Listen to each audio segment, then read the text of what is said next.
Ryan grew up inside that company the way some children grow up inside a church. It was the center of our family's identity, the rhythm of our week, the source of every good thing we had. Gerald took him to job sites on Saturdays. Ryan learned to read blueprints before he learned long division. By the time he was in high school, he could estimate material costs on a residential project faster than most of our project managers. Gerald was so proud of him, it almost hurt to watch.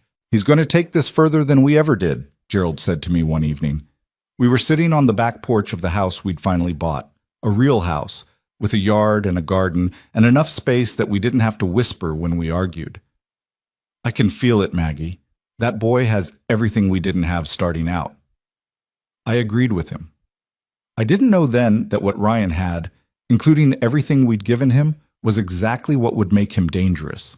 Gerald died on a Wednesday in October, 10 years ago now. It wasn't dramatic. It wasn't a long illness that gave us time to say everything we needed to say.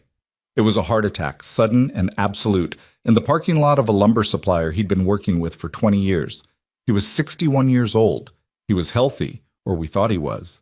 He was there, and then he wasn't, and the space he left behind was so enormous that for the first 6 months after the funeral, I used to walk into rooms of our house and just stand there, completely still, unable to remember why I'd come in or where I was supposed to go next. Ryan was 30 at the time. He'd been working at Hayes Construction for 5 years, learning the business properly, the way Gerald had always intended. In those first weeks after his father's death, he was everything I could have asked for. He was present. He helped with the arrangements. He sat with me in the evenings when the silence got too heavy. He held my hand at the cemetery without me having to ask. I thought grief had made him into the man Gerald always believed he could become. I ran the company alone through that first year. I won't pretend it was graceful. I made mistakes. I lost 2 contracts because I didn't move fast enough on bids, and I lost 1 long-term client because I trusted the wrong project manager and didn't catch the problem until it was too late. But I kept the business solvent. I kept all 23 employees on payroll. I restructured our debt, renegotiated 3 supplier agreements, and by the end of that first year without Gerald, Hayes Construction was not just surviving, it was growing again. Ryan worked alongside me through all of it, and I was grateful. More than I ever told him, I was grateful. The trouble when I look back with the clarity that only comes after you've been through the fire started long before I noticed it. It started the day Ryan brought Vanessa Cole home. She arrived on a Sunday afternoon in late spring, 2 years after Gerald's death. Ryan had mentioned her in passing. "Someone I've been seeing," he said, casual in the way men are casual about things that are not actually casual at all. I had expected someone warm, someone straightforward, someone who would shake my hand and look me in the eye the way people do when they have nothing to hide. Vanessa Cole was beautiful in a way that announced itself before she even spoke. Tall, dark-haired, with a kind of composed elegance that I associated with women who'd spent considerable time deciding how they wanted to be perceived. She wore a cream-colored blouse and dark trousers, and she carried herself like she was visiting, not meeting someone for the first time. She shook my hand, smiled, said, "Mrs. Hayes, Ryan has told me so much about you. This house is absolutely lovely." And I smiled back, because what was I going to say? That something in my chest had gone still the moment she walked through the door? That the way she looked around the living room, slowly, methodically, the way you look at something you're thinking of buying, made my palms go cold? I was being unfair, I told myself. I was a widow who was overprotective of her only son. I was projecting.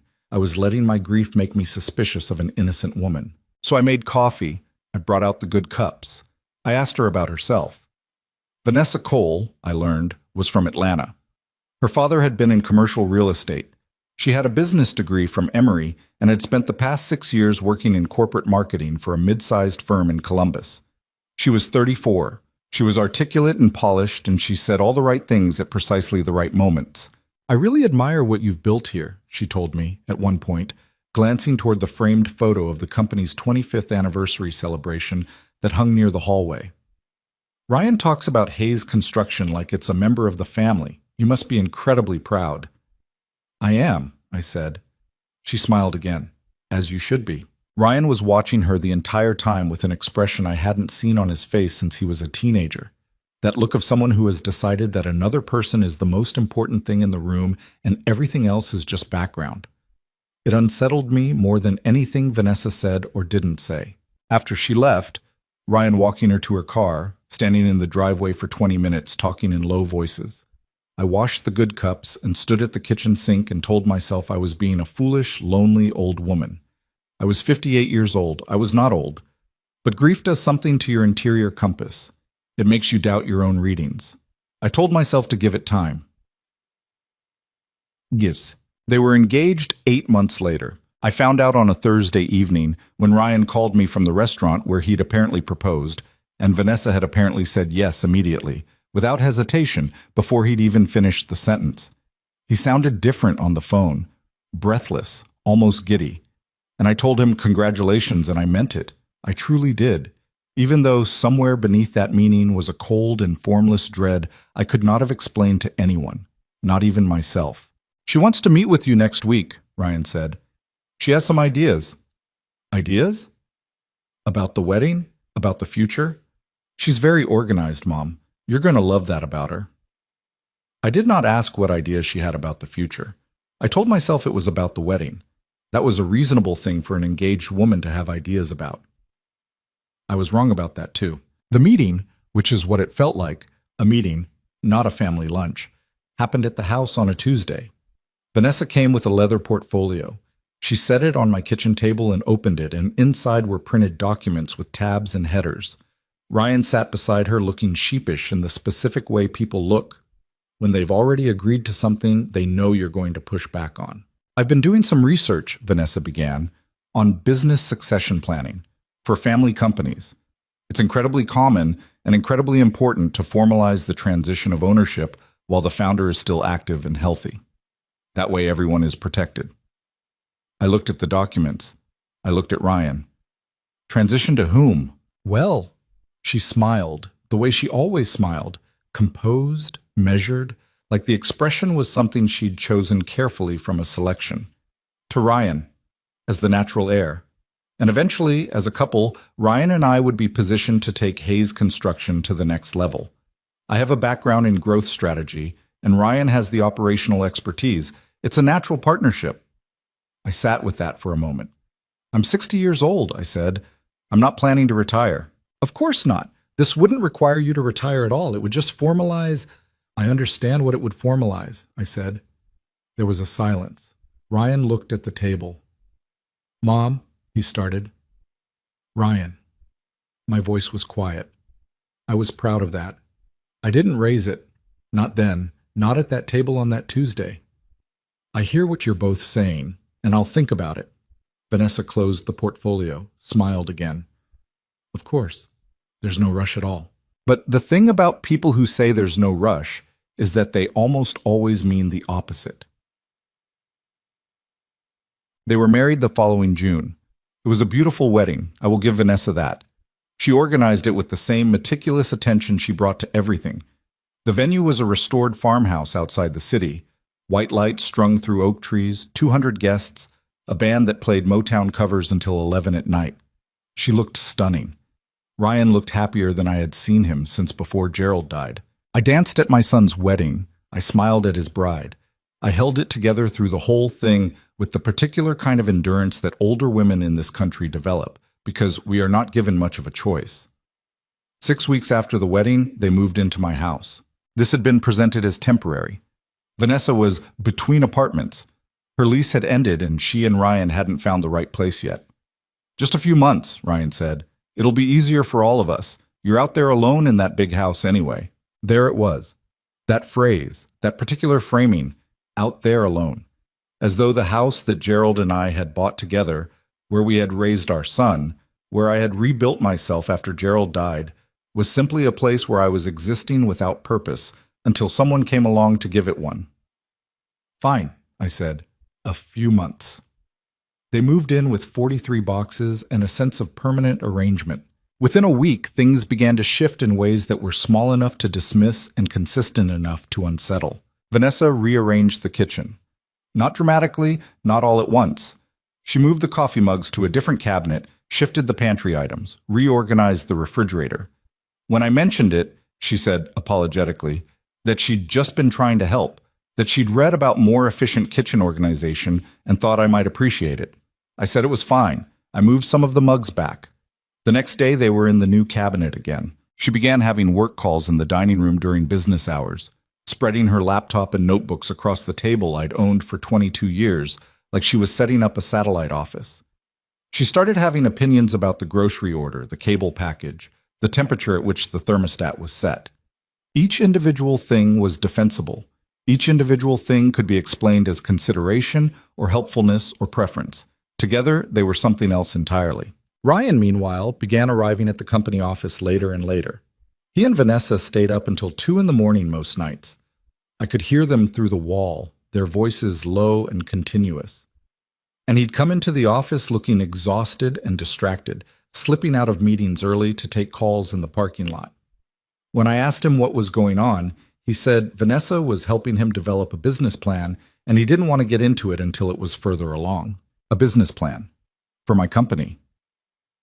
Ryan, I said one afternoon when we were alone in my office and I'd closed the door deliberately, and he'd registered that and straightened in his chair the way he used to when he was in trouble as a teenager. I need you to be honest with me. I'm always honest with you. Then tell me what Vanessa's business plan involves. He was quiet for a moment. Then, she thinks we should incorporate a new holding entity, run the company through that. It would be more tax efficient, and it would allow us... He stopped. Allow you what? Allow us to restructure ownership in a way that's more... Another stop. Equitable. I looked at my son who had learned to read blueprints in this building, who had sat in this office with his father and watched how it was done, who had, I realize now, been sitting in this office with his wife and watching how it could be undone. Equitable, I repeated. Mom, this company was built by your father and me in 32 years, and you've been working here for 8. That's the arithmetic, Ryan. I know the arithmetic. Do you? He looked away. He had Gerald's jaw and Gerald's hands and absolutely none of Gerald's conscience, and that was the first time I truly understood that. Understood it as a fact rather than a fear. He left the office without another word. I sat there for a long time after, listening to the sounds of the building around me, the phones, the printers, a crew pulling out in the parking lot, and I thought about Gerald saying, "We don't cut corners, Maggie. That's the one thing we never do." Autumn arrived, and with it came Vanessa's escalation. In October, she told me, over dinner, that she and Ryan had consulted an attorney about a potential guardianship arrangement. She said it gently. She said she was concerned about my well-being. She said she'd noticed some things, some forgetfulness, some moments of confusion, and she just wanted to make sure I was properly supported. She said this while passing the breadbasket across the table, as though it were a routine piece of information. I set down my fork. Guardianship, I said. It's just a precaution, Vanessa said. Many people your age... I am 60 years old, Vanessa. Of course. And you're incredibly capable. She smiled. We just want to make sure we're all protected. The company, the house, everything you've worked so hard for. Everything I've worked so hard for belongs to me. Ryan was not looking at me. He was looking at his plate with the concentrated attention of someone watching a car crash and trying not to show he'd seen it coming. Mom, he said, can you just hear her out? I have heard her out. I pushed back my chair and stood up. I've heard enough. I left the dining room and went upstairs to my bedroom and sat on the edge of my bed, the bed I'd shared with Gerald for over 3 decades, and pressed my hands flat on my knees to stop them shaking. Not from fear. I want to be clear about that. I was not afraid. I was angry. I was angry in the deep, clean way you get angry when you finally understand what's been happening. Not the confusion of it, not the maybe I'm reading this wrong of it, but the cold, certain clarity of seeing a thing as exactly what it is. I was being moved against, deliberately and systematically, and the person doing it was sitting in my dining room eating my food. I picked up my phone. I called a woman named Clara Whitfield. Clara had been my accountant for 16 years. I asked her to pull every financial record for Hayes Construction going back 18 months, every transaction, every account. Everything? Clara said. Everything, I said. Margaret, Is something that, just pull it, please. I'll come in Thursday. I hung up. I sat in the quiet of my bedroom for a long time. Outside, I could hear Vanessa's voice downstairs, lower now, murmuring to Ryan. Soft, patient, relentless. I thought about what Gerald would have said. He would have said, find out what they've done. Don't guess. No. So that's what I did.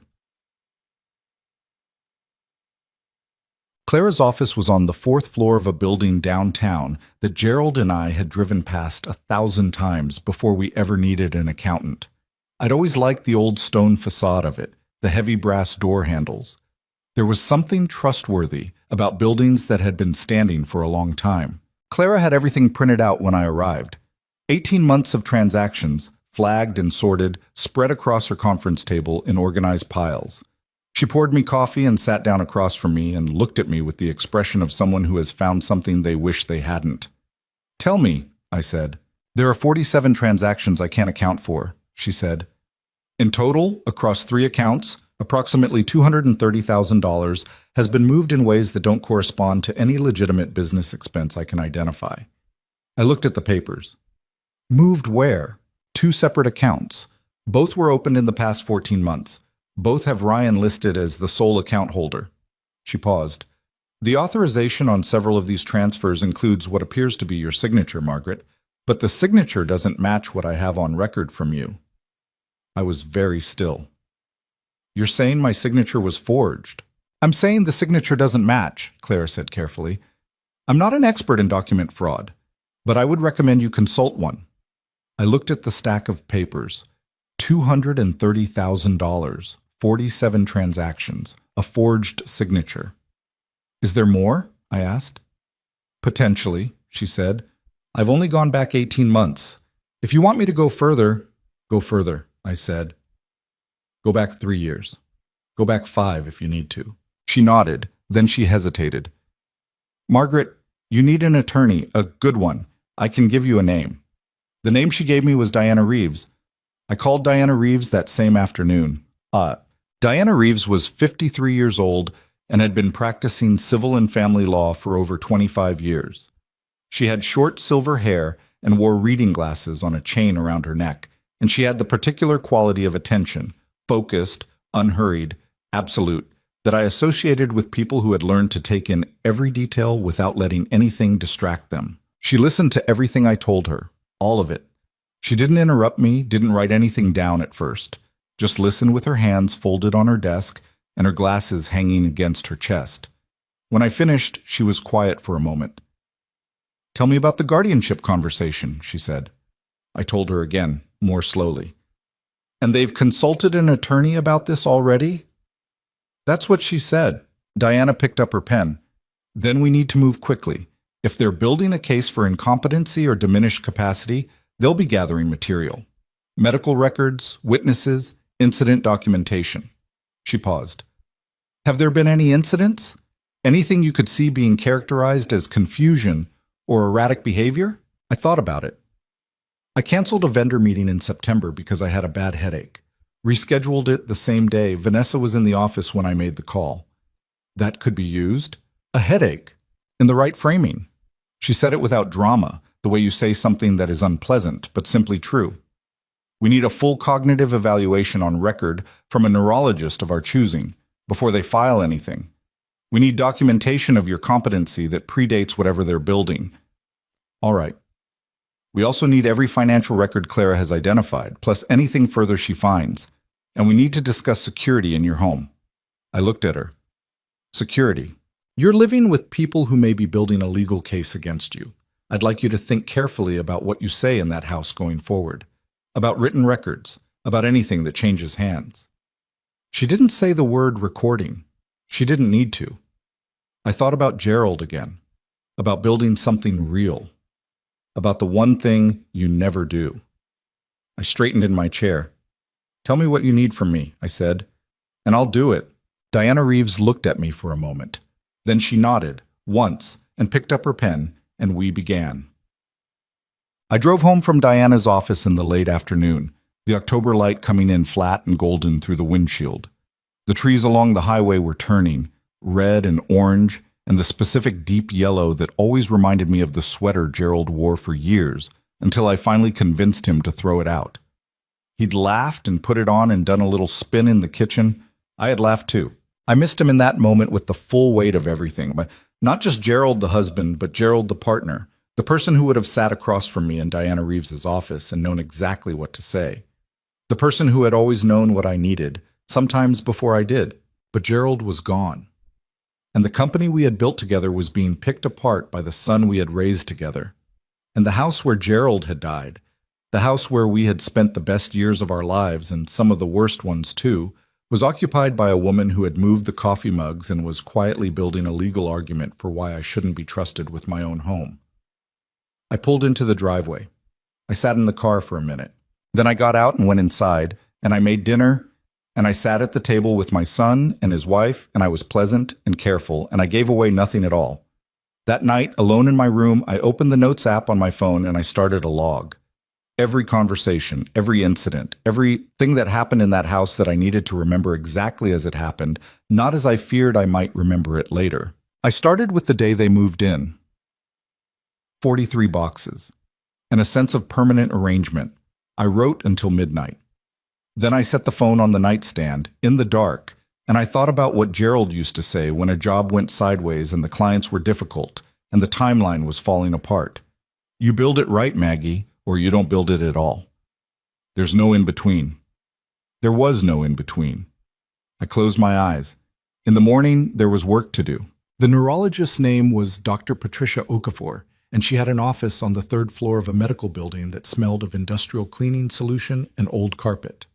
Diana had recommended her specifically, not just for her credentials, which were considerable, but because she had testified in competency proceedings before and knew how to document her findings in language that held up in court. I drove myself to the appointment. I didn't tell Ryan or Vanessa where I was going. I told them I had a supplier meeting, which was technically true on the same afternoon, just not first. Dr. Okafor was direct in the way I appreciated. No softening, no unnecessary warmth, just precision and respect. She put me through 3 hours of cognitive testing, memory recall, pattern recognition, executive function assessments, verbal processing.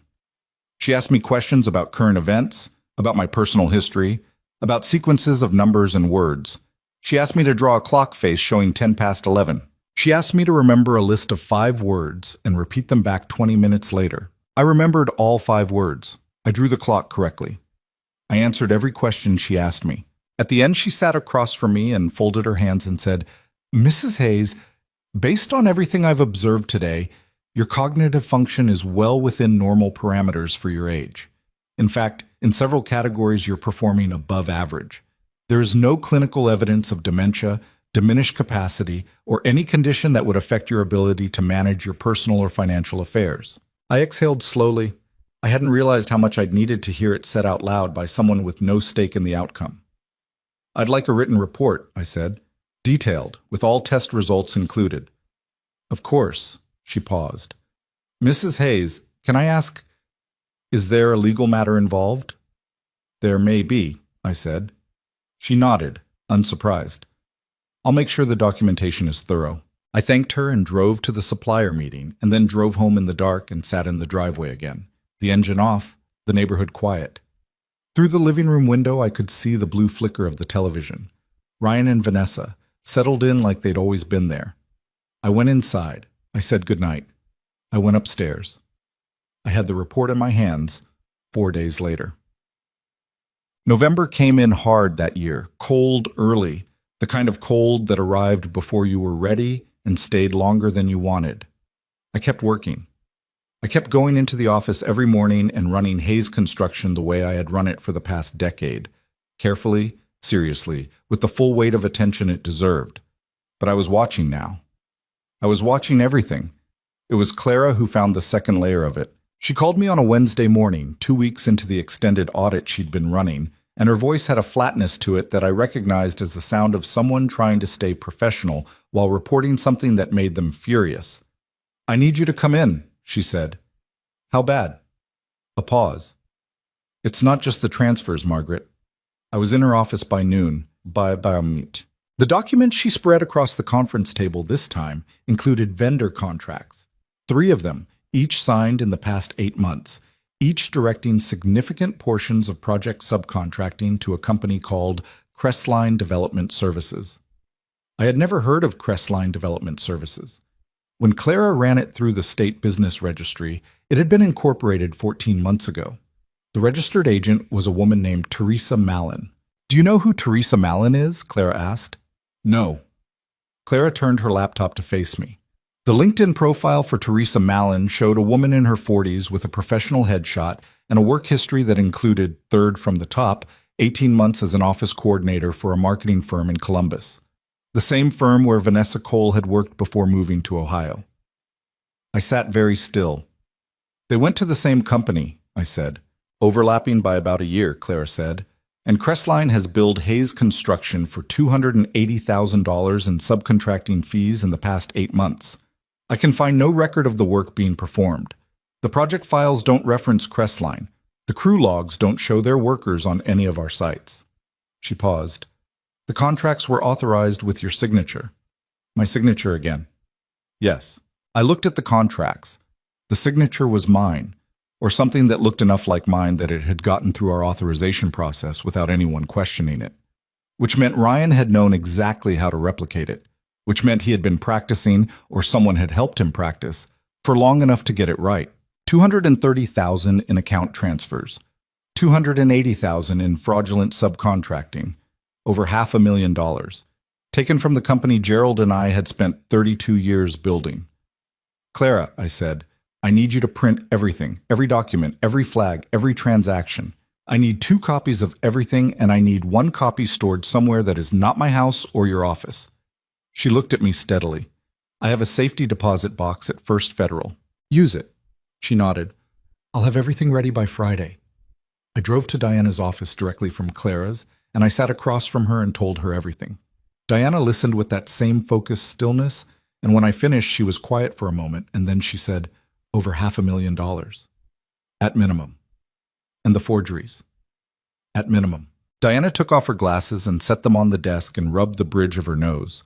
It was the first moment I had seen her do anything that wasn't completely composed, and it frightened me more than anything else had, because it told me that even she, who had seen a great deal in 25 years of this work, found this particular scope of it striking.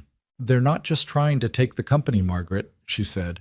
"They're looting it while they make the case that you can't run it. They're creating the problem and the solution at the same time." "I know. We need to move on multiple fronts: forensic accounting, a professional examiner who can authenticate the forgeries, civil fraud filing, and if the competency petition comes before we're ready, we need to be in a position to counter it immediately." She paused. "How are things at the house?" "Managed," I said. "Are you documenting?" "Every day?" She looked at me for a moment. "Are you safe there?" It was a question I hadn't expected, and it hit me in a place I hadn't known was exposed. I thought about it honestly. "They want the company in the house," I said. "They don't want to hurt me. Hurting me would make things harder for them." "That's probably accurate," Diana said. "But I want you to be careful. And I want you to let me know immediately if anything changes." I said I would. I drove home in the dark again. The cold had settled in properly by then, frost on the windshield in the mornings, the yard going brown and stiff. The dinner happened on a Friday night in late November. I want to be precise about what happened because I have replayed it so many times since that the memory has the quality of something I've watched rather than lived. But I was there, in my dining room, at my table, and I was completely present for every word of it. Vanessa had cooked. She did that sometimes with the particular pointed generosity of someone who wants you to feel obligated before they ask for something. She'd made a roast and roasted vegetables and a salad with a dressing she'd clearly prepared from scratch. The table was set nicely. There was wine. We ate for a while. Small talk. A project Ryan was supervising, something Vanessa had read, the weather. And then, with a casualness so practiced it was almost invisible, Vanessa said, "We've been talking to Tom Hendricks." Tom Hendricks was an attorney, estate law primarily. I knew him by reputation. "Have you?" I said. "Just exploring some options," she said. "Nothing formal. But he did mention that given the size of the company's assets and given She paused, chose her next words with care. Given the things we've noticed lately, it might be in everyone's interest to begin a formal capacity evaluation. Through the courts, just to have it on record. Ryan was looking at his plate. What things, I said, have you noticed? Vanessa set down her fork. Margaret, the canceled meetings, the confusion with the Deering contract last month. I didn't confuse anything with the Deering contract. I renegotiated it. The terms were bad. You renegotiated it without informing Ryan. Ryan is not my co-owner. Ryan is an employee of Hayes Construction. The word landed hard. I had not said it quite that plainly before, and I felt Ryan flinch at the end of the table even though I wasn't looking at him. Vanessa's expression didn't change. That was the thing about her. She was extraordinarily difficult to rattle because she had already decided what she was going to say before she sat down. We're worried about you, she said. That's all. No, I said. You're not worried about me. You're worried about what happens to the money and the house and the company if I stay in control of them. Those are different concerns. Let's not confuse them. Silence. Ryan put down his fork. Mom, don't. My voice was still quiet. I was still somehow quiet. Don't sit there and let her do this, and then say my name like I'm the problem. I'm not saying you're the problem. You've been draining money from my company, Ryan. The words dropped into the room like something thrown from a height. They hit, and the room absorbed them, and there was a moment, a specific crystalline moment, where Ryan's face did something I had never seen it do before. Not guilt exactly. Something worse than guilt. Something that looked like the decision not to feel it. I don't know what you're talking about, he said. Yes, you do. Margaret, Vanessa began. I'm speaking to my son. I turned to look at Ryan directly. $230,000 in unauthorized transfers. Your accounts. My signature, which you forged. And a subcontracting company called Crestline Development Services that has billed Hayes Construction for work that was never performed. Work authorized by contracts that also bear my forged signature. And Crestline's registered agent is a woman who used to work with your wife. Ryan's jaw had gone tight. He was very still. I want you both out of this house, I said. Not immediately. I understand we need a transition period, but I want a timeline, and I want it in writing, and I want it soon. Vanessa leaned forward. And here's the moment I want you to understand, because this is when I finally saw exactly what she was, stripped of all the composure and the leather portfolios and the carefully chosen words. If you pursue this, she said quietly, evenly, we will file the competency petition immediately. We have a physician who has already prepared a report. We have 3 witnesses who will testify to incidents of confusion and erratic behavior. We have documentation. She paused. You will spend the next 2 years fighting to prove you're not losing your mind while we manage the company on your behalf. And by the time it's over, there won't be much left to fight over. She said it like a business proposition, like it was the most reasonable thing in the world. I looked at her. I looked at my son, who was sitting in the chair where Gerald used to sit, in the house Gerald helped me buy, and he was not looking at me. Okay, I said. I stood up. I picked up my plate and my wine glass and I carried them to the kitchen. I rinsed the plate. I finished the wine standing at the sink, looking out the window at the dark yard, at the frost on the grass, at the bare arms of the trees Gerald and I had planted the spring after we moved in. They were still at the table. I could feel the silence from them, the recalculation, the trying to understand what okay had meant. I went upstairs, I called Diana Reeves, even though it was 9:30 on a Friday night. She picked up on the second ring.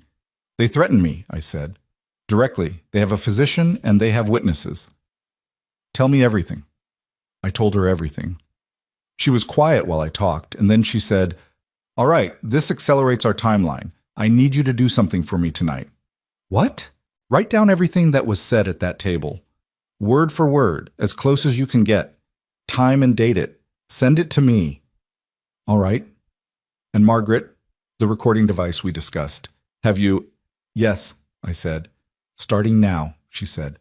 Every conversation in that house. I hung up and sat down at my desk, and I wrote out the dinner conversation from memory. Every word I could hold on to, the exact phrasing Vanessa had used. We have a physician. We have 3 witnesses.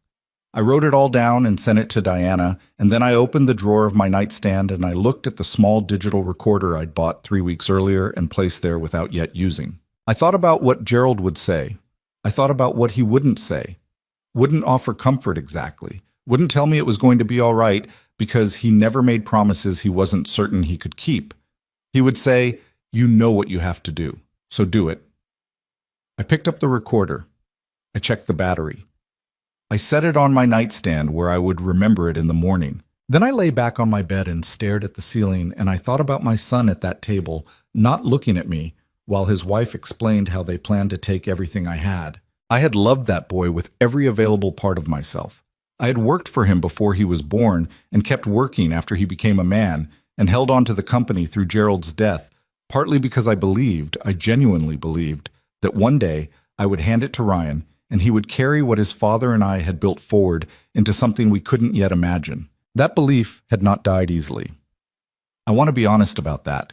Even sitting there in the dark with the recording device on my nightstand and Diana Reeves's number in my recent calls and Claire's audit in a safety deposit box at First Federal, some part of me was still in grief for the version of Ryan Hayes I had raised and apparently lost before I understood he was gone. But grief, I had learned, was not a reason to stop moving. I had buried Gerald. I had kept the company alive. I had sat across from a woman who wanted everything I had, and I had not shown her my hands. I was not done. December moved through the house like something cold and deliberate. Ryan and Vanessa operated with a surface-level normalcy that I recognized as performance, pleasantries at breakfast, careful neutral topics at dinner, a mutual agreement to behave as though the Friday conversation had not happened. But the pressure was there beneath it, constant and increasing, the way weather systems build before you can see them. Ryan began coming home from the office with files, not unusual in itself. He'd always worked evenings, but these files were from the archive room, the older records, and when I checked the sign-out log in the records office, several folders had been removed and not returned, files going back 5, 7, 10 years. Project records, client contracts, early financial documents. I had copies of the most important ones already. Diana had been thorough about that, but the fact of their removal told me they were building something, looking for inconsistencies, for anything they could characterize as mismanagement or error, or the kind of confusion an incompetent woman might produce. They were mining the history of what Gerald and I had built, looking for the cracks they could pry open. Vanessa, I noticed, had begun making phone calls from the back patio in the cold, wrapped in her coat, where I couldn't hear her from inside the house. I saw her out there 3, 4, 5 times. She'd come back in flushed from the cold and perfectly composed and say nothing about who she'd been speaking to. One evening, I came downstairs for water at 11 o'clock and found her at the kitchen table with her laptop open and a document pulled up. I could see it clearly from the doorway before she heard me and closed the screen. It was a form. I caught only the header, but it was enough. Petition for appointment of guardian, probate division. They were already drafting it. I went back upstairs without getting the water. I sat on the edge of my bed. I pressed my hands flat on my knees. I thought about the report in Dr. Okafor's files. I thought about the safety deposit box. I thought about Diana Reeves, who had been in this business for 25 years and who had looked at what Ryan and Vanessa were building and called it what it was. I thought about the recording device on my nightstand. 3 weeks of conversations, carefully kept. Dinners and hallways, and the occasional moment when one of them said something in my presence that they would not have said if they'd known I was building a case. They thought I was a confused old woman who could be maneuvered out of her own life. They had been living in my house, eating at my table for 7 months. And not once, had either of them stopped to consider that the woman who had kept a company alive through her husband's death and a decade of hard years might know, better than most, how to survive being underestimated. That was their first mistake. It wasn't their last. The petition arrived on a Tuesday morning in January. A process server rang the doorbell at 8:45 while I was drinking my first cup of coffee and reading the overnight emails from our project foreman in Dayton. I opened the door and he handed me the envelope with the particular practiced neutrality of someone who does an uncomfortable job and has learned not to make eye contact. I thanked him. I closed the door. I set the envelope on the kitchen counter and finished my coffee before I opened it. I had known it was coming. Diana had warned me it was coming.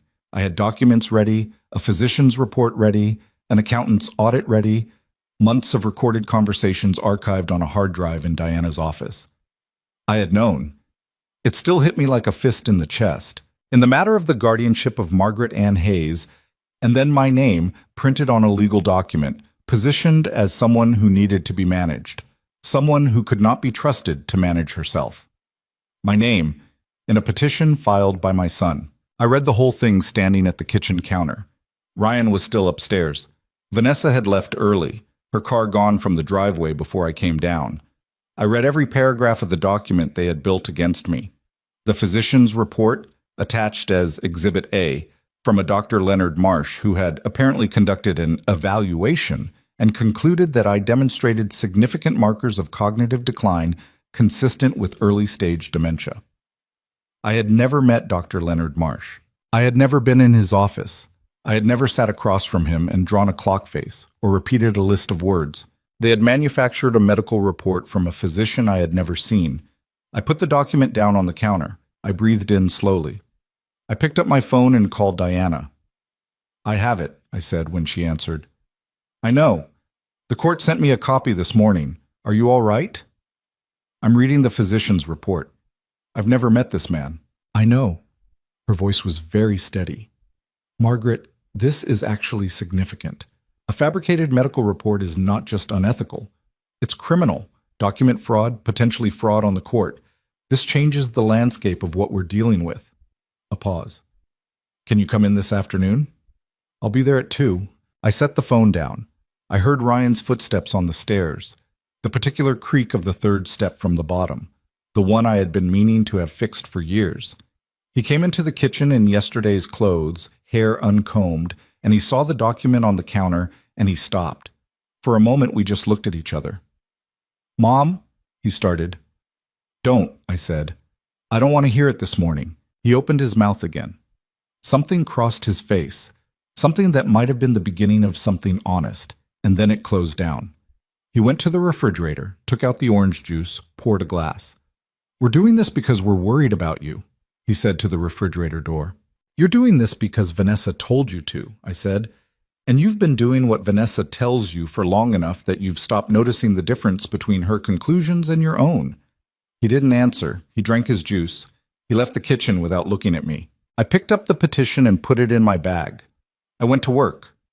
I ran the morning meeting, reviewed 3 project budgets, signed off on a materials order for a commercial renovation in Westerville. I did my job. I did it well. I did not think about the petition until I was sitting across from Diana at 2 o'clock, and then I thought about nothing else. Diana's strategy had been building for months, but the petition gave us a date. The hearing was set for late February, 6 weeks out, and that date gave everything a new weight and urgency. She laid it all out for me in the afternoon light of her conference room, speaking precisely and without softening. The forensic document examiner she'd retained, a man named Robert Callahan, who had spent 20 years with the FBI's Questioned Documents Unit, had completed his analysis of the forged signatures on the account transfers and the Crestline contracts. His findings were definitive. The signatures were not mine. The pen pressure, the letter formation, the baseline angle, all measurably inconsistent with my genuine signature samples. He had a 60-page report and he was prepared to testify to every page of it. Clara had completed her full audit. The total amount moved through unauthorized channels from Hayes Construction over a 22-month period was $647,000. The Crestline connection to Vanessa's former colleague, Teresa Mallon, was documented, and a private investigator Diana had quietly retained had established that Teresa Mallon and Vanessa had maintained regular contact throughout the period in question. Phone records, a paper trail of lunches, one documented meeting at a downtown hotel 3 weeks before the first Crestline invoice was submitted to Hayes Construction. And the recordings. I had been careful, I had been patient, and I had gathered 4 months of conversations in that house. Dinners, hallway exchanges, 2 phone calls Vanessa had made from the kitchen late at night when she apparently believed I was asleep. The calls were to someone she addressed only as Tom Hendricks, the estate attorney, as Diana confirmed, and in those calls, Vanessa spoke with a frankness she never used in my presence. She discussed the petition timeline, She discussed the physician's report, referring to Leonard Marsh by first name with a familiarity that made it clear she had arranged his involvement personally. She used the phrase "before she figures out what we're doing" in reference to me, in a call made from my own kitchen on a Tuesday night in December. That recording alone, Diana said, setting down the transcript, establishes consciousness of guilt. She knew what she was doing was wrong. She was managing the timeline to stay ahead of you. She paused.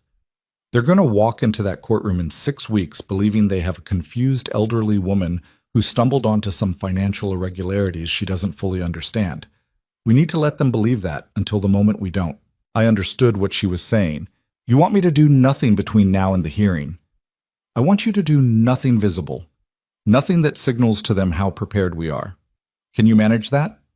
I thought about living in that house for 6 more weeks, eating at that table, saying good morning and good night to the 2 people who had been dismantling my life from the inside for the better part of a year. Yes, I said. It won't be comfortable. I've done uncomfortable things before. Diana almost smiled.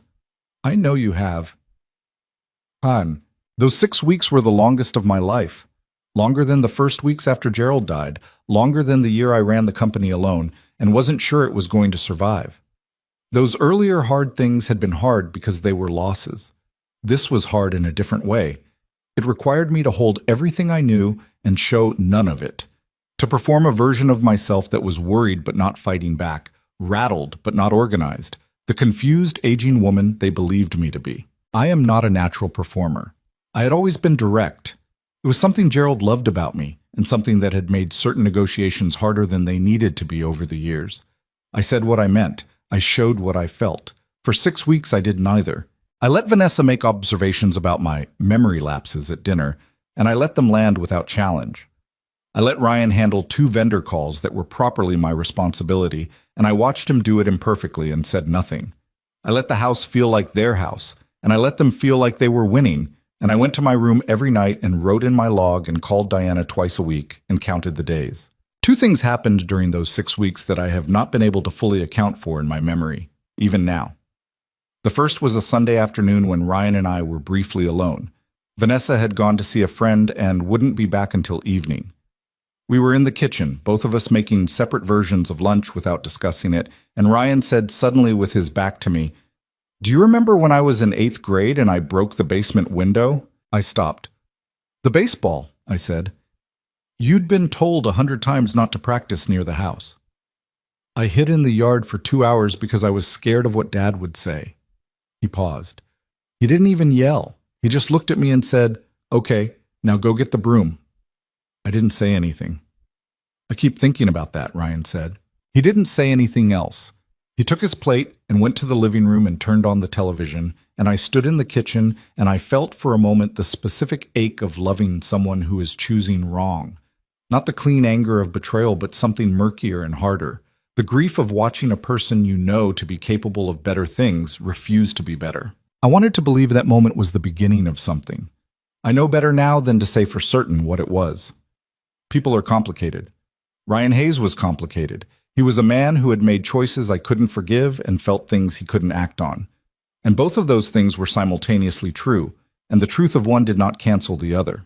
The second thing was the Friday before the hearing, when I came home from the office to find 2 people I didn't recognize leaving through my front door.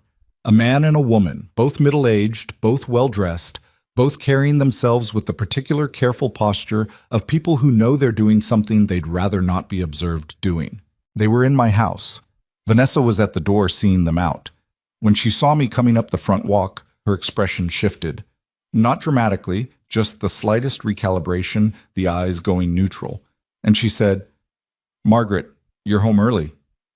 "Who were those people?" I asked. "Friends," she said. She stepped back and let me in and offered nothing further, and I went upstairs and called Diana and described both of them in as much detail as I could. Height, approximate age, what they were wearing.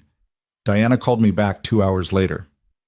"The woman is a former colleague of Vanessa's from Columbus. The man I'm still working on, but I think he may be one of the witnesses they're planning to call." She paused. "They were likely coaching them. Final preparation before the hearing." "In my house," I said. "In your house." A beat. "Margaret, 6 more days." 6 more days. The courtroom was on the 4th floor of the county courthouse, a room with high ceilings and fluorescent lighting and wooden benches that had absorbed decades of difficult days. I had been in courtrooms before on contract disputes, one zoning appeal in the company's early years, but I had never been in one as a subject, as the person under examination. I sat beside Diana at the respondent's table, and I kept my hands still in my lap, and I looked at the room with the same attention I had given every hard situation in the past year. The judge was a man named Howard Carlyle, 60, measured, with the expression of someone who had long since stopped being surprised by what families did to one another. Ryan and Vanessa sat at the petitioner's table with Tom Hendricks and a second attorney I didn't recognize. Vanessa was dressed conservatively, dark navy, minimal jewelry. Ryan was in a suit I'd given him money to buy for a client meeting 2 years ago. He was not looking at me.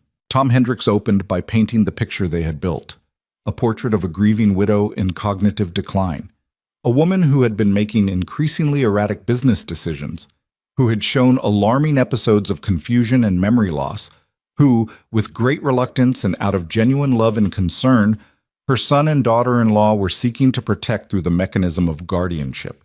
He was smooth, he was credible. He cited the Marsh report. He outlined the testimony they would present. I sat and listened, and I breathed slowly, and I showed the room nothing. The first witness was the woman from my house, the former Columbus colleague, whose name turned out to be Barbara Fielding.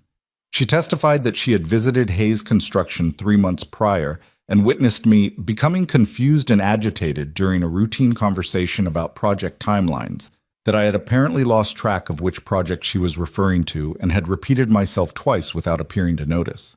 It was entirely fabricated. Barbara Fielding had never been to Hayes Construction. I had never met her before she walked out of my house 5 days ago. The second witness was a man named David Carver, who claimed to be a longtime vendor of Hayes Construction and testified that I had called him in September to dispute an invoice that had already been paid, that I had been confused and difficult to reason with, that he had come away from the conversation genuinely worried about my mental state. David Carver was, in fact, the husband of Teresa Mallon, the registered agent of Crestline Development Services. Clara had found it. Diana had confirmed it. The man testifying about my confusion was married to the woman who had helped Vanessa steal $647,000 from my company. I did not react. I kept my hands still. I watched Vanessa at her table, composed and attentive, and I thought about the phone call she'd made from my kitchen in December, before she figures out what we're doing. I had figured it out. I had been figuring it out for months, and I had waited and been careful, and now I was here. Tom Hendricks submitted the Marsh report as evidence with the practiced confidence of someone presenting a decisive document. He spoke about it at some length. Dr. Marsh's credentials, the methodology of his evaluation, his conclusions regarding early-stage dementia, and the attendant risks to Ms. Hayes' ability to manage significant financial and personal affairs. Judge Carlyle examined the report. He asked several clarifying questions about the evaluation process. Hendricks answered smoothly. Then Diana stood up. She stood up the way people stand up when they have been sitting with something for a long time and are finally ready to put it on the table. Unhurried, completely certain. "Your Honor," she said, "the respondent would like to enter several items into evidence." The first was Dr. Okafor's report. The full cognitive evaluation, conducted 4 months ago, concluding that my cognitive function was well within normal parameters, above average in several categories, with no clinical indication of dementia or diminished capacity. Judge Carlyle read it carefully. He looked at the Marsh report. He looked at the Okafor report. "Counsel," he said to Hendricks, "these 2 reports reach dramatically different conclusions. The respondent's report was obtained after the fact, in anticipation of litigation," Hendricks began. "The petitioner's report was obtained by a physician who has never met my client," Diana said. "We have documentation establishing that Dr. Leonard Marsh has had no contact with Margaret Hayes. His report describes an evaluation that did not occur. We are prepared to submit documentation of this to the court and, if necessary, to the State Medical Licensing Board." The room shifted. I felt it. The particular quality of attention in a space when something has just changed. Hendricks said something about Dr. Marsh's credibility. Diana set a document on the clerk's desk. It was a record of Leonard Marsh's professional history, including 2 previous complaints filed against him for issuing evaluations of individuals he had not examined. He had surrendered his hospital privileges in 2 counties. He was, as Diana said, calmly and without emphasis, a physician who can be hired to say what someone needs said. She moved to the financial records. Claire's complete audit, Robert Callahan's forensic document report, the incorporation records for Crestline Development Services, the phone records establishing Vanessa's contact with Teresa Mallon, and the fact, now formally documented, that David Carver, who had testified 20 minutes ago about my supposed cognitive confusion, was Teresa Mallon's husband. Tom Hendricks objected. Judge Carlisle overruled him. And then Diana said, "Your Honor, we would also like to submit audio recordings." I watched Vanessa's face when Diana said it. I'd been waiting for that moment, I realized, for a long time. Not with satisfaction exactly, but with the deep and complicated feeling of someone who has been called a liar and is finally going to be believed. The first recording was from a dinner conversation in November. Vanessa's voice, clear and level, explaining their plan to file the petition, referencing the physician and the witnesses, using the phrase, "We're protected as long as she doesn't move first." The second was the kitchen phone call from December. Diana played 30 seconds of it. Vanessa's voice, unhurried, domestic, saying, "Marsh has the report ready, Tom. We just need a few more weeks before she figures out what we're doing." The courtroom was very quiet.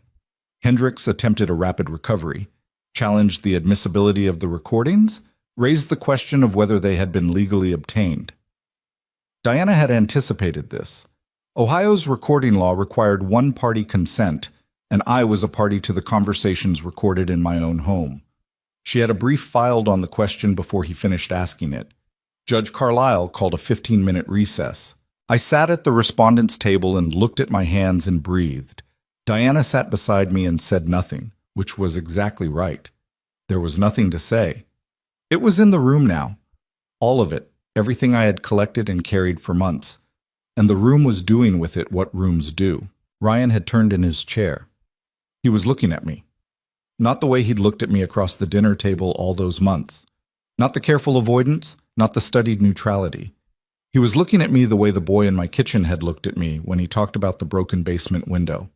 Like someone who had just fully understood the distance between where they were and where they should have been. I looked back at him. I didn't look away. I didn't look away, and I didn't smile, and I didn't reach for him, and I didn't cry.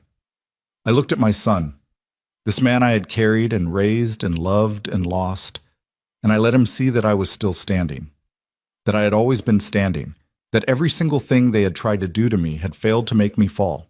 Vanessa was not looking at anyone. She was looking at the table in front of her with the focused attention of someone doing rapid calculations. The composure was still there, the surface of it, anyway. But something underneath it had broken its footing, and I could see it in the set of her jaw, the way her hands were flat on the table, pressing down. The recess ended. Judge Carlisle returned to the bench. He looked at both tables for a moment before he spoke. He had the expression of a man who had seen a great deal in this room over many years and had arrived at a conclusion he found both necessary and grim. "We'll resume," he said, "and I have some questions for petitioner's counsel." Diana touched my arm lightly under the table, just briefly. I kept my hands still.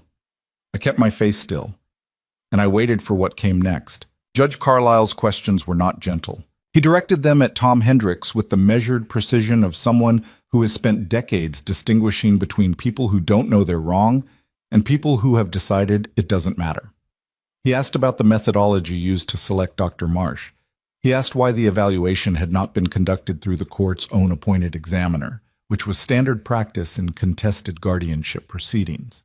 He asked, with particular quietness, how petitioner's counsel had satisfied himself that the medical report submitted as Exhibit A reflected an actual clinical encounter. Hendricks said that he had relied on his client's representations, that he had no reason to doubt the veracity of the physician's findings, that he had acted in good faith. Diana did not visibly react to any of this. She sat beside me with her legal pad and her pen and the particular stillness of someone who had already said what needed to be said and understood that the room was now doing the rest of the work. Judge Carlisle looked at Hendricks for a long moment after his last answer. Then he looked down at the documents in front of him. Then he said, We'll take a full recess until tomorrow morning at 9.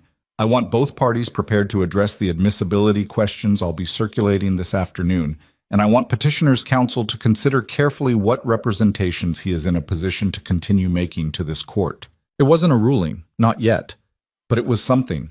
It was the sound of the floor shifting under the structure Ryan and Vanessa had built, the specific creak that comes before a thing gives way. We filed out of the courtroom into the corridor, and I sat on a wooden bench against the wall while Diana spoke quietly with her paralegal, and I watched Ryan and Vanessa 20 feet away, Hendricks between them, all three speaking in urgent low tones. Vanessa had her arms crossed and her chin up, and she was talking fast. Ryan was listening with his head down, the way he used to listen when he knew he was wrong as a child and hadn't worked out yet how to admit it.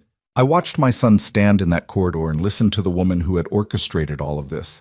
And I thought about something Clara had said to me once early in the audit when I'd asked her how people convinced themselves that what they were doing was all right.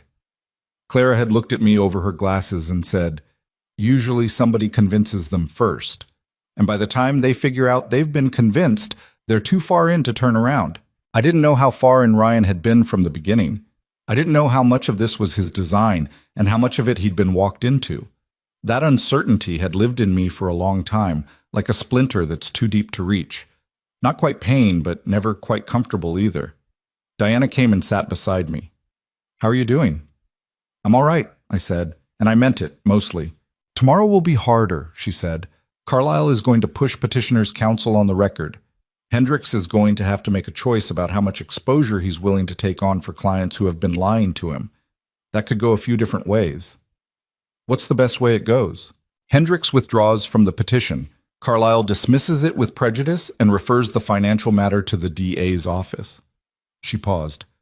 "The worst way is Hendricks digs in and we spend another day establishing the same things we established today in more detail." "And the most likely way?" She considered this. "Somewhere in between," she said. "But Margaret, I want you to understand, regardless of how tomorrow unfacts, the financial case is solid.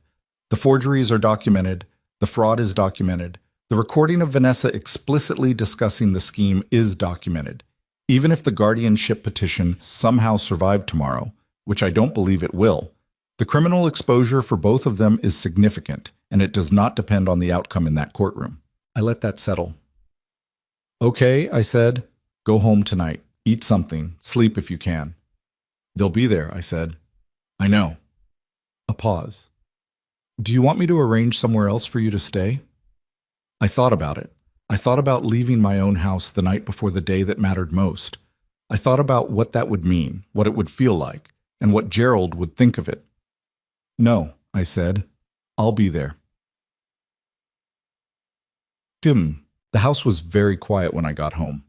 Vanessa's car was in the driveway, but I didn't see her, didn't hear her. Ryan was in the kitchen when I came in, standing at the counter with a glass of water, not doing anything with it, just standing there the way people stand when they've been trying to decide something for a while. He looked at me when I came in. I set my bag on the chair by the door and took off my coat. "I didn't know about Marsh," he said.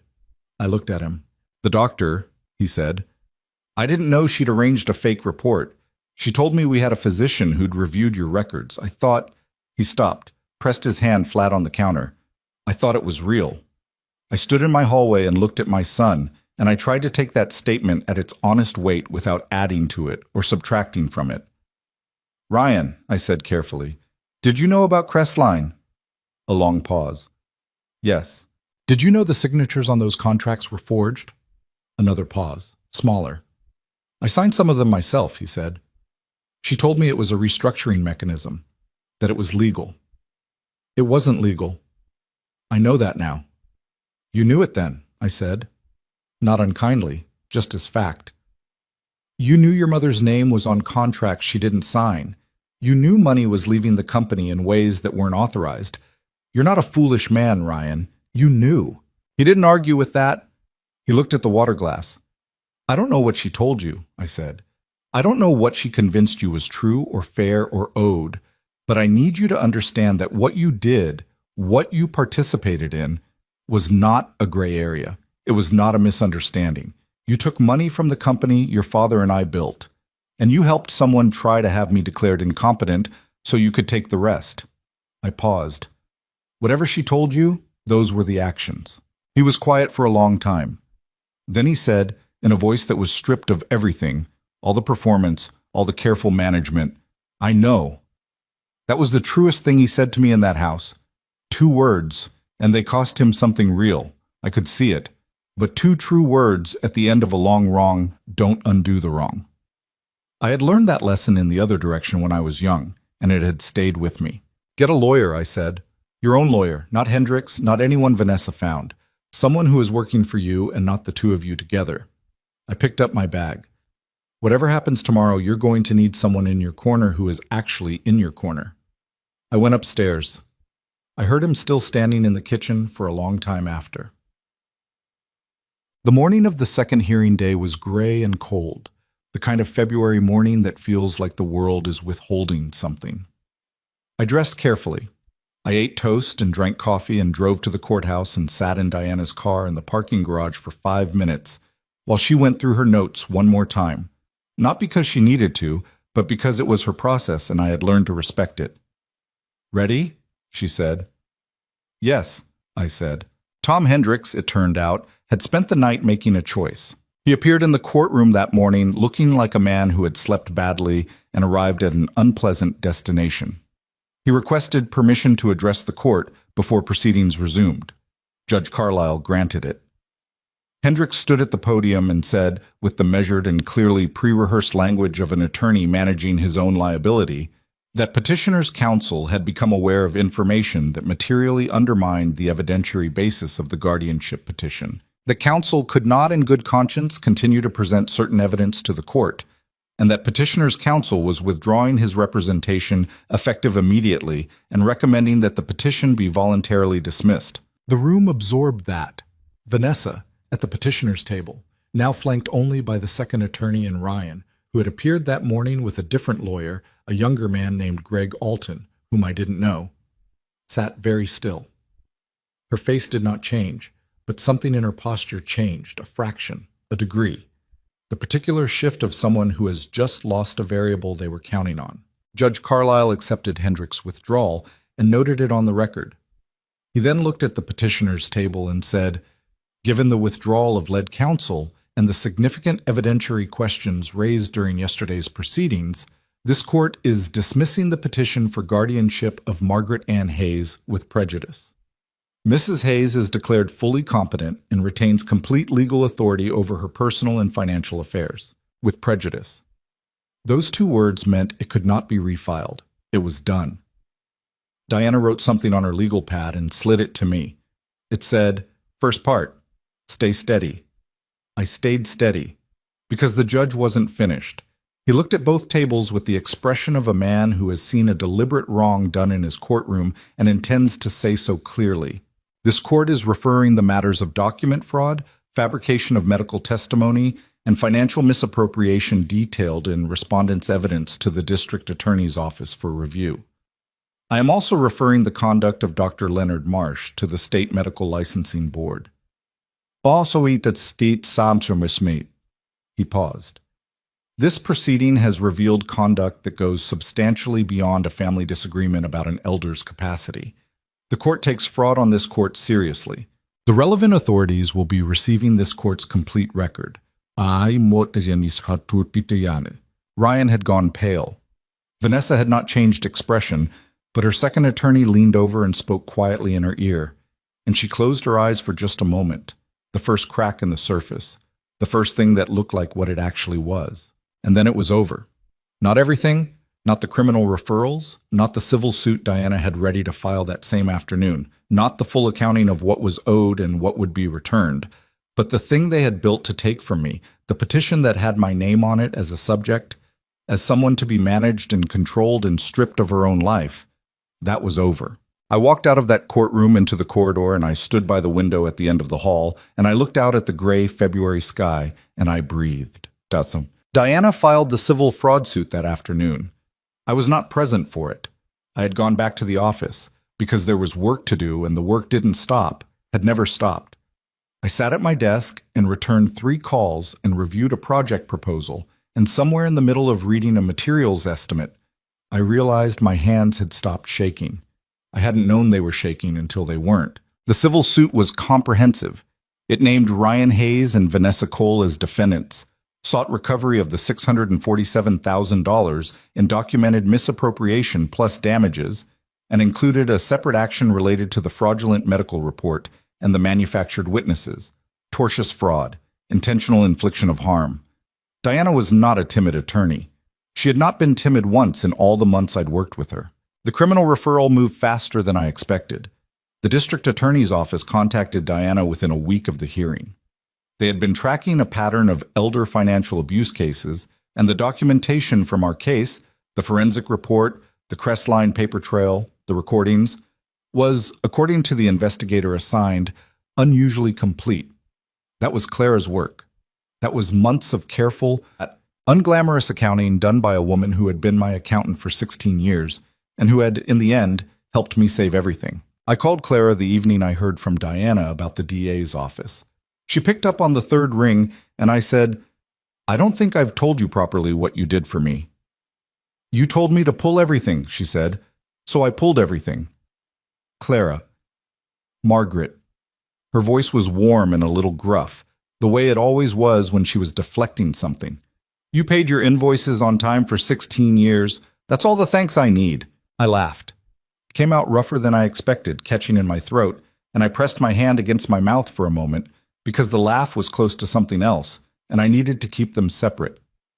"Thank you," I said again, and I meant the full weight of it. Trasak.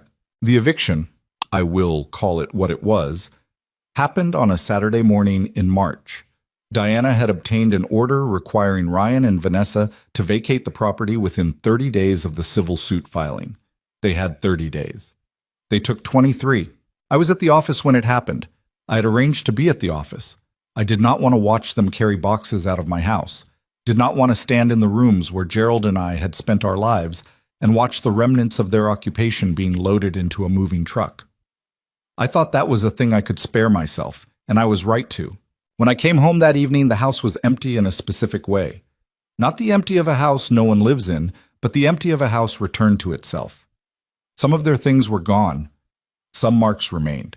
A scuff on the hallway wall, a different arrangement of the spice cabinet that I hadn't bothered to undo. The faint impression in the carpet where a piece of furniture had stood.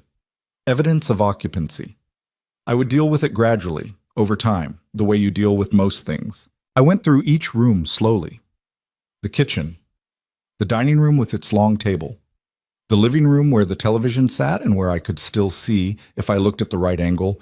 The chair where Gerald used to read on Sunday mornings, with his coffee going cold beside him because he always forgot it was there. I sat in that chair. I had not sat in it since Gerald died. It had been Ryan's chair for a while, and then it had been nobody's, pushed back against the wall out of the way. I sat in it and looked at the room and let myself feel the full size of the year that had just passed. All of it. The fear, the anger, the grief, the 6 weeks of enforced performance, the courtroom, Diana's legal pad sliding across the table with "Stay Steady" written on it. My phone buzzed. A text from Diana. D. A confirmed charges filed. Ryan and Vanessa both named. Arraignment scheduled. I set the phone face down on my knee. Charges. Arraignment. My son, facing criminal charges for what he had done inside this company and this house and this family. I want to be honest about how that felt, because I think people expect it to feel like victory. And it didn't feel exactly like that. Victory is clean. This was not clean. This was the particular grief of justice in a situation where justice cannot give you back what was lost, cannot give you back the version of Ryan that the 8th grade boy in the yard had the potential to become, cannot give you back the years, cannot give you back the uncomplicated belief that the people you love are safe to love without conditions. I sat in Gerald's chair in my empty, returned house, and I let myself feel all of it. The relief and the grief and the anger and the exhaustion and the small, persistent thread of love for my son that I didn't know what to do with and suspected I never would. I was not a woman who had won. I was a woman who had not lost. Those are different things, and anyone who tells you they're the same has never been made to fight for something that should never have been taken from them in the first place. I sat there until it got dark. Then I got up and I turned on the lights and I went to the kitchen and made myself dinner. Real dinner. Something that took time because I could take time now because it was my kitchen and my time and there was no performance required of me in this house anymore. The charges against Ryan included fraud, forgery, and conspiracy. The charges against Vanessa included all of those and added witness tampering. The coaching of Barbara Fielding and David Carver, documented by the private investigator's observations outside my house in the days before the hearing, was enough to establish it. Teresa Mallon, Crestline's registered agent, had cooperated with the DA's office in exchange for a reduced charge. She had provided phone records, emails, and a detailed account of how the scheme had been structured. Her cooperation, Diana told me, had significantly strengthened the case against Vanessa in particular. I thought about what that meant. About the fact that the network Vanessa had built to take from me had piece by piece come apart, not through any single dramatic moment, but through the slow accumulation of documentation, of evidence, of the truth being more durable than the structure built to contain it. They had counted on my confusion. They had counted on my isolation. They had counted on the fact that I was an older woman who had recently lost her husband and could be characterized as fragile. They had made a fundamental error in judgment, because the thing that had kept Hayes Construction alive through Gerald's death, through bad contracts and difficult years, and the ordinary hard work of 32 years, that thing lived in me, not in the company's name or the company's assets or the building where we'd worked all those years. It lived in me, and they had never really looked at me closely enough to see it. Outside, the March wind moved through the trees Gerald and I had planted. They were starting to bud, barely, just the faintest suggestion of green at the tips of the branches, the way early spring always arrives in Ohio, hesitant and provisional before it becomes certain. I stood at the kitchen window and looked at them. I had work to do tomorrow. There was always work to do.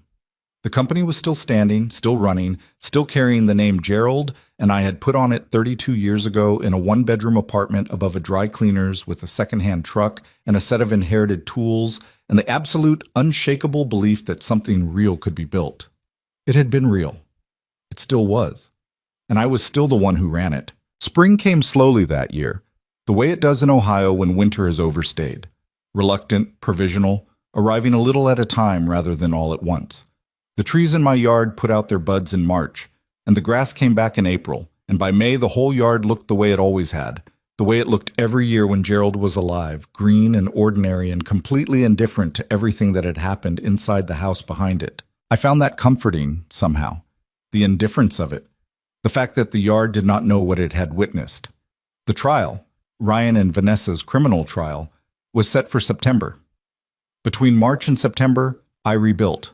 That is the word I keep coming back to, and I want to be precise about what it means, because rebuilding after something like this is not the clean, cinematic process people imagine when they use that word. It is not a montage. It is not a series of triumphant mornings where you wake up feeling stronger. It is slow and uneven, and there are days in the middle of it that feel indistinguishable from the worst days of the thing you're supposed to be recovering from. There was a Tuesday in April, a perfectly ordinary Tuesday, warm enough to open the windows, work going well, nothing specifically wrong. When I sat at my desk at Hayes Construction and looked at the framed photograph on the wall, the one from the company's 25th anniversary, Gerald and me and a dozen employees standing in front of the first commercial building we'd ever put our name on, and I could not stop crying for 20 minutes. Not a dignified cry. An ugly, thorough, exhausting one that came from somewhere I hadn't known was still that full. My assistant, a young woman named Priya, who had been with us for 3 years, knocked on my closed office door and asked if I needed anything. I said I was fine, and could she give me a few minutes? She said of course, and went away and came back 12 minutes later with a cup of tea she'd made the way I liked it, which I had apparently mentioned once in passing, and she had remembered, and she set it on my desk without a word and went back to her own office. Small kindnesses. They matter more than people know. I drank the tea, I washed my face in the small bathroom off my office. I went back to work.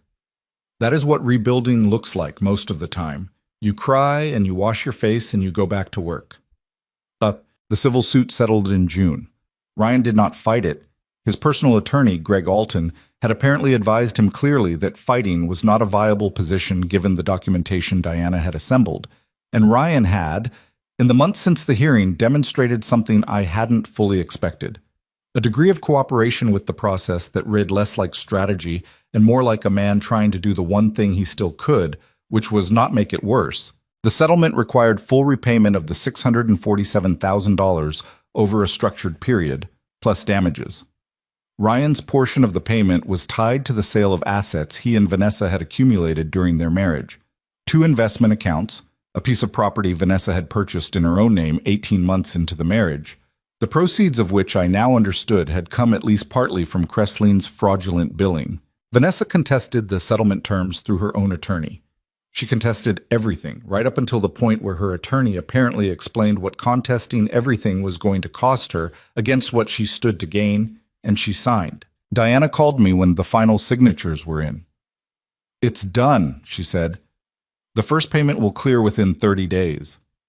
I was standing in the parking lot of a grocery store when she called, a bag of groceries in one hand and my keys in the other, the June heat sitting soft and heavy on my shoulders.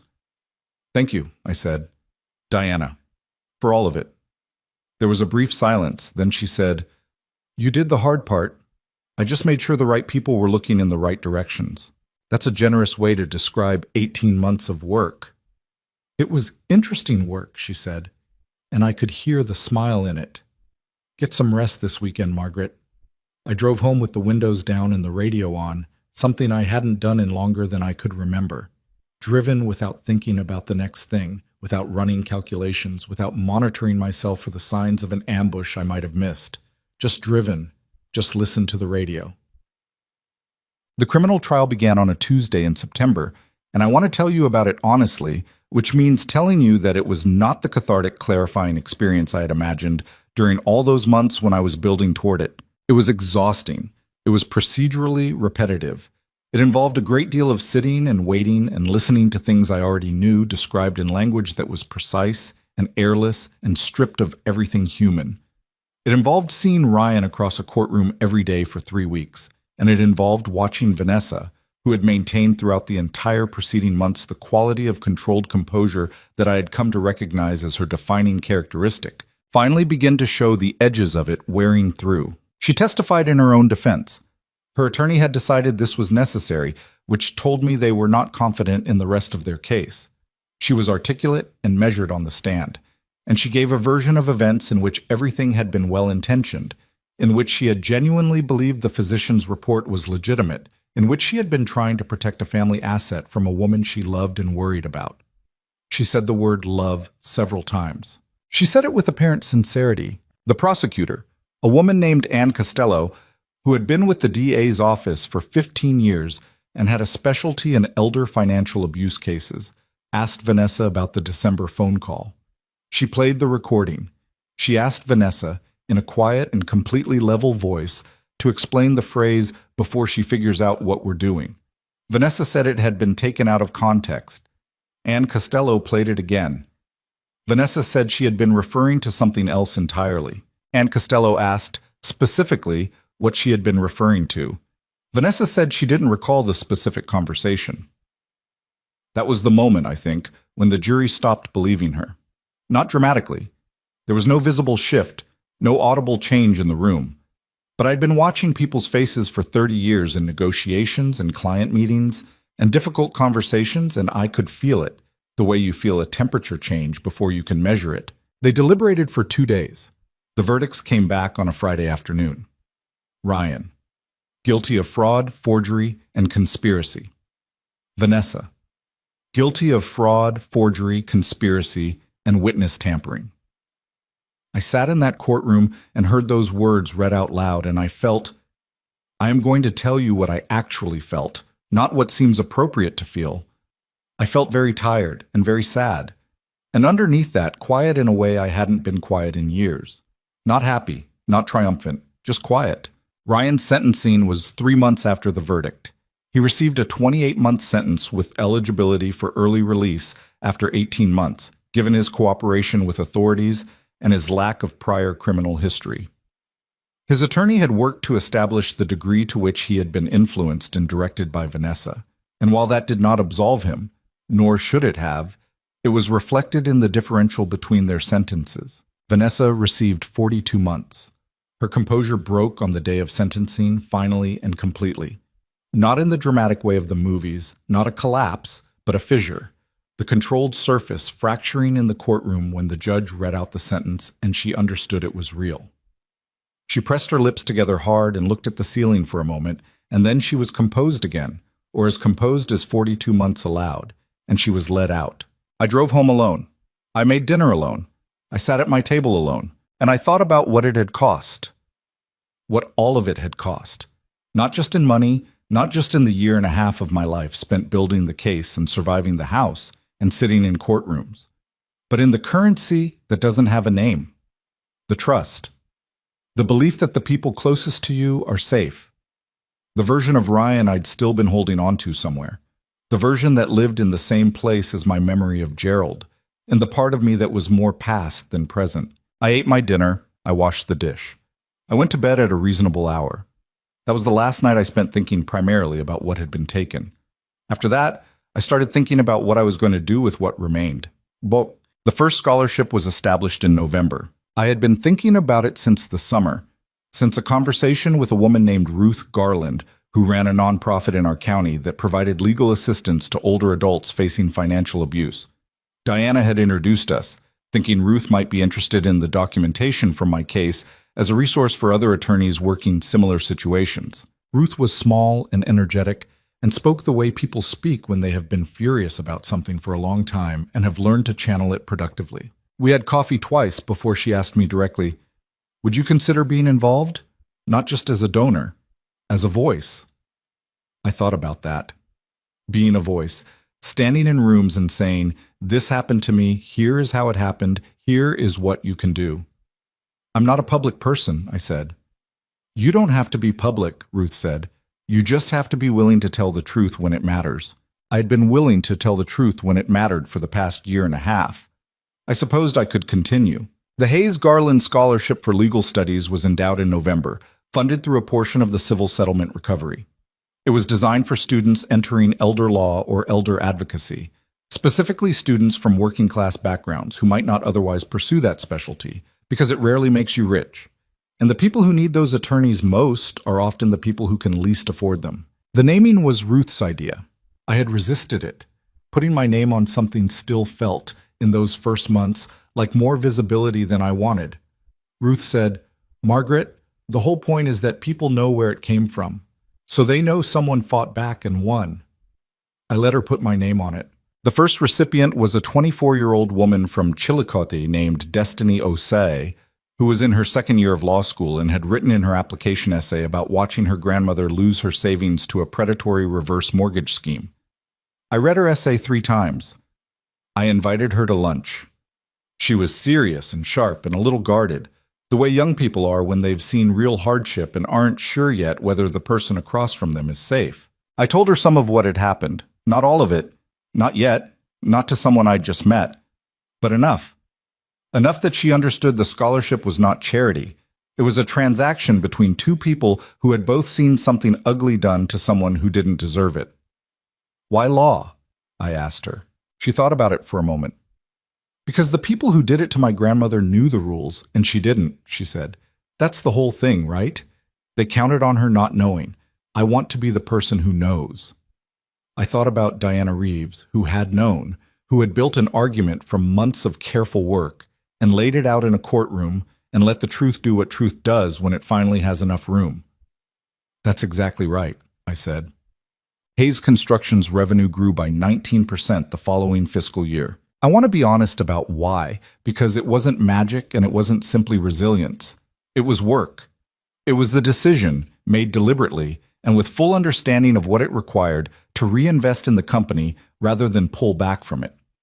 It was bringing in 2 new project managers, younger, one of them a woman named Sandra Park, who had been underutilized at a competitor firm and who turned out to have a talent for client relationships that took the pressure off areas where I had always been thinner. It was renegotiating 4 supplier agreements with the kind of directness that comes from having already survived the hardest negotiation of your life. It was keeping Clara and keeping Priya and keeping the 26 employees who had stayed through everything and deserved to work for a company that knew how much they mattered. I hired a company attorney. That was one of Diana's final pieces of advice before we formally concluded our working relationship. Get someone in-house, someone whose whole job is to make sure you never have to be as surprised as you were. I hired a young man named Patrick Chow, who was meticulous and a little humorless and exactly what I needed. The legal work going forward would be his. The harder work, the work of knowing who I was and what I had and what I was willing to fight for, that was mine. That had always been mine. I had just needed a year and a half of being tested to understand it fully, Chet. I saw Ryan once, in the spring, before he was transferred to the facility where he'd serve his sentence. He had asked, through Greg Alton, whether I would be willing to meet. I sat with that request for a week. Diana didn't advise me either way. She said it was not a legal question, and she was right. It wasn't. I agreed to meet him at a coffee shop near the courthouse. Neutral ground, public space. He came alone, and he looked like someone who had been sleeping badly and eating without attention. And he was 38 years old, and he looked older than that in a way that had nothing to do with years. We sat across from each other, and for a moment neither of us said anything, and I thought about the last time we'd sat across from each other in a neutral space. The kitchen. The morning after the hearing, him looking at his water glass. I thought about the basement window and the broom. "I don't expect you to forgive me," he said. "Good," I said, "because I don't know yet if I will. I think that's going to take longer than either of us can see from here." He nodded. He looked at his coffee. "She told me you were losing it," he said. "Not right away. Gradually. She'd point things out.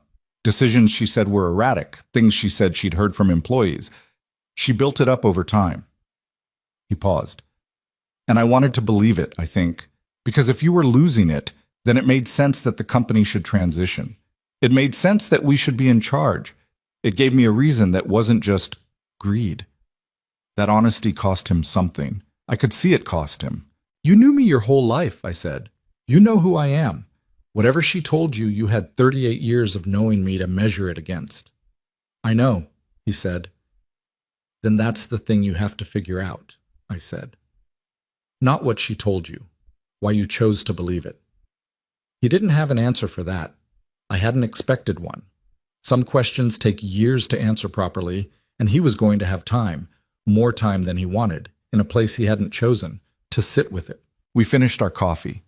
When we stood to leave, he hesitated, and then he said, "Mom, the company. It was everything Dad wanted. I knew that. I always knew that." "I know you did," I said. "I'm sorry I forgot it." I looked at my son, this complicated, imperfect, badly steered man who had my husband's jaw and my own stubbornness, and who had made choices that had hurt me in ways I was still measuring. And I said, "Go do your time, Ryan. When you're out, we'll see where things are. I'm not going to tell you it'll be fine, because I don't know that. But I'm not going to tell you it's over either. That's the best I have right now." It was the truth. He knew it was the truth. He nodded once and walked to his car, and I stood in the parking lot in the April sunshine and watched him go. I didn't cry this time. I had cried enough over Ryan Hayes. There would be time for whatever came next when it came. But there is something I want to say to you, whoever is listening, wherever you are watching this. I told this story not because I wanted sympathy, and not because I wanted to frighten you, and not because I believe my experience is unusual.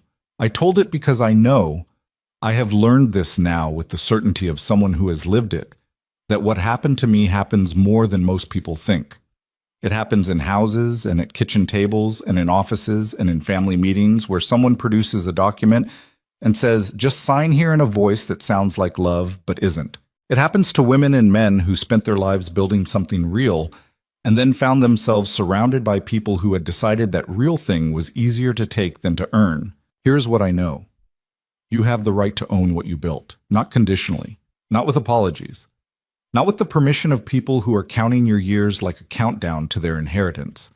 What you built with your hands and your years and your losses belongs to you, and the moment someone begins to position your ownership of it as a problem to be managed, that is the moment you need to start paying very close attention. Love does not look like paperwork that benefits the person handing you the pen. Love does not look like someone cataloging your lapses and reporting them to a lawyer. Love does not require you to surrender what is yours as proof that you trust the person asking. Those are not expressions of love. They are expressions of appetite dressed in love's language. And the distinction matters more than I can tell you. I spent months wondering if I was being unfair to Vanessa, if I was being a difficult mother-in-law, if my discomfort with her was simply grief and overprotection dressed up as intuition. I want to tell you something about that now. Your discomfort is data. You don't have to be certain before you start paying attention. You don't have to have proof before you call your accountant. You don't have to wait until the documents are on the table and the lawyer is at the door. Pay attention. Keep records. Know who your attorney is before you need them urgently. Know your finances the way you know your own name. Not because you are suspicious by nature, but because your life's work deserves a guardian, and that guardian should be you. And if the people around you tell you that caution is paranoia, that protecting yourself is selfishness, that needing to understand what's yours makes you difficult, look at who is saying it and what they stand to gain from your uncertainty. Because the people who love you genuinely will never need you to be uncertain about what belongs to you. Gerald taught me that. Not explicitly, not in a speech.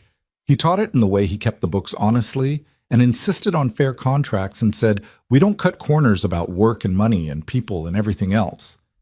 He taught it in the way he treated the men who worked for him, in the way he treated me, in the way he looked at Ryan, and saw not an heir to a business, but a person who needed to learn what things cost. I carry that with me now. I carry it into every room I walk into. The office, the conference rooms, the lunch with Destiny Osei, where I told her some of the truth and watched her listen with the serious attention of someone learning how the world actually works. Hayes Construction is still standing. It is, in several measurable ways, stronger than it was before. The name on the building is still Gerald's name and mine, and the people who work inside it are still doing work that is done right and done honestly, because that is the only standard that ever mattered to either of us. I am 62 years old. I am not old, and I am not confused, and I am not diminished, and I am not done. I still arrive early, and I still read the numbers myself, and I still know every project manager and every foreman and every supplier by name. I still walk job sites occasionally, still stand inside structures that are going up, and think about what Gerald would see in them. The quality of the joints, the square of the framing, the way a good building announces its own integrity before it's even finished. I still miss him. That has not changed and will not. Some missing is not something you recover from. It's something you carry until you can't anymore. And that is not a weakness. It is the shape of love after the person is gone. But I'm still here, and this company is still here, and the people who believed they could take it from me, who looked at a 60-year-old widow with a 30-year-old company and decided she was the easiest target in the room, they're in prison cells right now, calculating what went wrong. What went wrong is simple. What went wrong is that they underestimated me. They saw a woman who had lost her husband and softened her edges from grief. They saw someone living alone in a house too big for one person. They saw someone who loved her son in the specific vulnerable way that mothers love difficult children, with patience that can be read as passivity, with hope that can be read as blindness. They did not see the woman who had built everything she had from a one-bedroom apartment and a second-hand truck. They did not see the woman who had kept a company alive through the worst year of her life. They did not see the woman who had sat across from them at dinner for months, quiet and watchful, and building a case in the silence they took for surrender. They never saw that woman at all. That was their mistake. And it was the only mistake that mattered. I stood at the window of my office this morning, the same window I have stood at for years, looking out over the yard where the trucks line up in the mornings, and the crews come and go, and the ordinary business of a construction company unfolds in the particular reliable rhythm that Gerald and I fell in love with before we fully understood what we were building. And I thought about all of it, the whole long story of it, from the diner where he left a tip bigger than the meal to the courtroom where his company's name was finally, fully, irrevocably mine. He would have a lot to say about the past 2 years. He would say some of it too sharply and then feel bad about it. He would have opinions about Diana Reeves and strong opinions about Clara, and he would probably have made some joke in bad taste about the recording device that would have made me laugh despite myself. He would look at Hayes Construction as it stands today, the crews, the contracts, the new managers, the scholarship, the 19%, and he would not say he was proud because that wasn't his way. He would just look at it, and then he would look at me. And that look would be enough. I have been enough. I have always been enough. It just took someone trying to take everything to make me understand it fully. Whatever you are carrying, whatever someone is telling you that you are not capable of, not worthy of, not entitled to, I want you to hear this from someone who knows what it costs to find out the hard way. You built what you built. You earned what you earned. You have the right to stand in the middle of it and say, "This is mine, and I will not give it away." Say it clearly. Say it early. Say it before the documents appear and the lawyer calls and the person you trusted most is sitting across the table reading from a script someone else wrote. Say it now, while it's still simple, because the truth, the solid, buildable, unbreakable truth, is always simpler than the lie constructed to contain it. Gerald knew that. Now, finally, so do I.